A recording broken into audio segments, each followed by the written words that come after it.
Hello and welcome everyone. In today's video, we're going to be discussing the impacts of trauma on the fearful avoidant and the way they see and navigate relationships. We're going to be discussing why it is important to get a handle on this behavior, how it truly affects you, and what you can really do to heal. But first, if you're new to my channel, my name's Marcella. I'm an attachment practitioner trained by Tice Gibson in the Personal Development School. I have a bachelor's degree in business, and I've been studying personal development and attachment theory for the past 5 years now. Now let's dive in.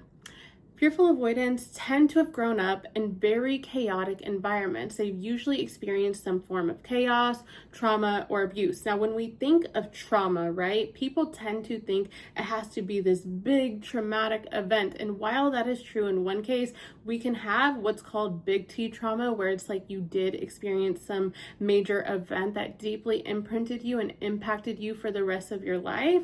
Or there is something that we also call little T trauma, where it's like little events that you couldn't wrap your mind around, that you experienced frequently enough, that had an imprint on you in the way you see the world. This could be loss of a loved one. This could be just experiencing your parents fighting, right? You could see your parents within substance abuse and not really understanding why they are the way that they are. Maybe some days they are there for you. Maybe some days they aren't. Whatever that looks like to you, it's just something that's happened that your brain couldn't understand why it was happening. It made you feel negatively, and then your brain reorganized itself around it. Now, when we think of the fearful avoidant, right, you might notice that you have this subconscious comfort zone around chaos. It's like you have a very hard time settling down into relationships when you've grown up in very chaotic environments. You associate this with what it means to give and receive love, what it means to be close to another individual. Why? Because the relationship that we have in childhood with our caregiver, this is where we're learning what attachment to another person actually is. So when we've learned that the attachment is chaotic, or that involves a lot of fighting or a lot of negativity, this is what we associate love to be. And essentially, our romantic relationship is just a replacement for the relationship that we had to our caregivers in earlier life. So imagine, as a fearful avoidant, getting into a calm, healthy relationship, and now you are experiencing something that is really beautiful, that is really nice, but you don't know how to maintain it. It doesn't feel safe to you because you don't feel worthy of this type of connection. You're not used to this type of connection, and the chances of you being able to maintain it long term are very low if you don't get a handle on being able to regulate your nervous system and get yourself back into the mode of being used to calm. You see, you'll push people away, you will sabotage love, you will want something but not be able to get a grasp on it for a long period of time. So when you've grown up in trauma or chaos, you're usually stuck in a dysregulated nervous system mode. This will be fight, flight, freeze, or fawn mode. And this can feel like a background sense of anxiety constantly because you're anxious and you're worried and you don't really know what to expect. This can be a hard time relaxing or winding down in relationships. This can be actively wanting to push people away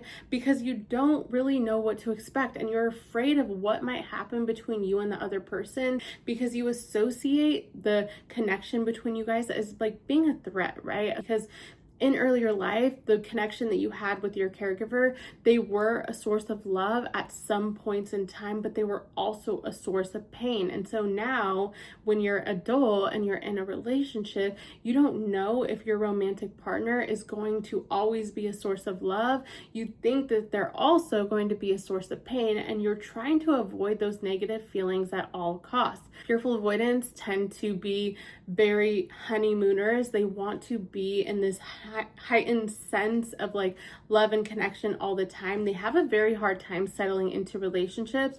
Why? As you can imagine, they're used to chaos. They've associated chaos with love. So as soon as they get into a romantic relationship, right, and things are settling in, they feel unsafe because they associated chaos with love. And our brain does this funny thing where it associates what's familiar with safety. So if you get into a romantic relationship and things are calm, cool, and collected, your brain is like, this isn't familiar, therefore it must be unsafe. And it tries to sabotage sabotage it and push people away. And this could happen in the sense of trying to fight a lot and recreate this chaos, or you might notice that you want to have all these heightened experiences again because that's chaotic in a sense, or you want to feel really like hot and passionate with one another all of the time because this is kind of chaotic in nature as well. If this sounds like you, then you are not alone. But it is very important to get a handle on these types of behaviors because there can be a lot of negative impacts throughout the course of your life if you don't learn to get into a settled place. You want to be able to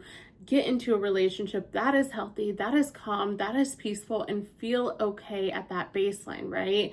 And so when we think of nervous system regulation, I want you to understand there are a few major downfalls that you should understand about being in the state of fight, flight, freeze, fawn mode all of the time. Number one is going to be feeling out of control whenever you're triggered, right? You might not know how to really manage or handle that because your nervous system just gets like a 10 out of 10 triggered, and then you feel really unsafe. You want to do one of those fight, flight, freeze, fawn mode, and that is not a healthy way to operate and navigate your relationships. Number two, you're probably always living in a state of powerlessness. Like you feel like there is nothing I can do about this. There is nothing I can do to fix or change anything.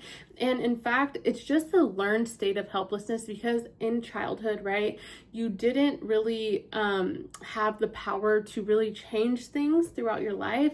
And you take that into your adult life. But there are strategies, there are ways to navigate things. You don't have to stay stuck in these patterns. And number three is just relying too much on the unpredictable world to regulate. When you have grown up in trauma and you feel powerless and you're in a constant state of dysregulation, you tend to put the power in everyone else's hands. It's like, I will feel good if they make me feel good. I will rely on them to have a good day. If they don't show up for me, I'm having a bad day. I can't navigate life. I can't do anything on my own. My life really relies on everyone else. My happiness is in everyone else's hands. And what a way to give your power away, right? This isn't a healthy way to live and sustain long-lasting connections. Let's look at the flip side of things. When we look at the benefits of really working on this, and I'm hoping that this encourages you to take action and make change today. So if you learn to regulate your nervous system, right, you can learn to start having more of a sense of control throughout your life. You can feel like, okay, I got this. If something happens, I'm okay. I can regulate my emotions and I can still move on throughout my day. Number two is like, you'll just feel better on a day-to-day basis. If you're always in these negative experiences, you don't really feel like maybe going to work, maybe cooking dinner, maybe doing a lot of things, right? Because you're feeling all these negative emotions throughout your body and it doesn't feel good. And lastly, we show up as the best version of ourselves when we truly are feeling regulated. We feel more confident, we go connect with other people, we're able to maintain the love life that we truly desire. We're not pushing people away and then feeling guilty about it at the end. We're actually able to hold on to the things that we love and maintain them for the long haul. What can we actually do about this, right? What can we actually do to regulate our nervous system as a fearful avoidant or as someone who's grown up in some form of trauma? It's gonna take a little bit of work on your behalf. That's not rocket science, right? If you wanna see change, you wanna see something different, you have to put in the work. This isn't a lot of work, but it's gonna take you to take some time out of every single day for 21 days. I would say go into 30 days if you're really having a hard time here. But to choose a couple exercises that you can do to regulate your nervous system intentionally on a day-to-day basis. Some exercises you can choose are things like box breathing, and this includes breathing in for 4 seconds, holding for 4 seconds, breathing out for 4 seconds. You can also do something like yoga, where you're stretching and you're doing deep breathing, right? And this is really helping you regulate and calm down. You can do something like meditation. That's always a wonderful practice and one of my personal favorites. You can do something that I call just being with yourself, or maybe you come home and you go into your bedroom and you just be with yourself. You're not thinking, you're not doing, you're just being, intentionally taking this time to just be, calm down, and relax. We want to be getting our nervous system used to intentionally getting into a calm state of mind. All the time we are on the go, go, go. We don't give ourselves time to just sit, relax, and just be. Whatever works for you. The point being is I want you to choose an exercise that you can do for 21 days, 10 to 20 minutes per day, where you're intentionally creating this sense of calm and peace within your body. And what this does is it trains your mind and body to start becoming familiar with the feeling of calmness, of peace, of being regulated.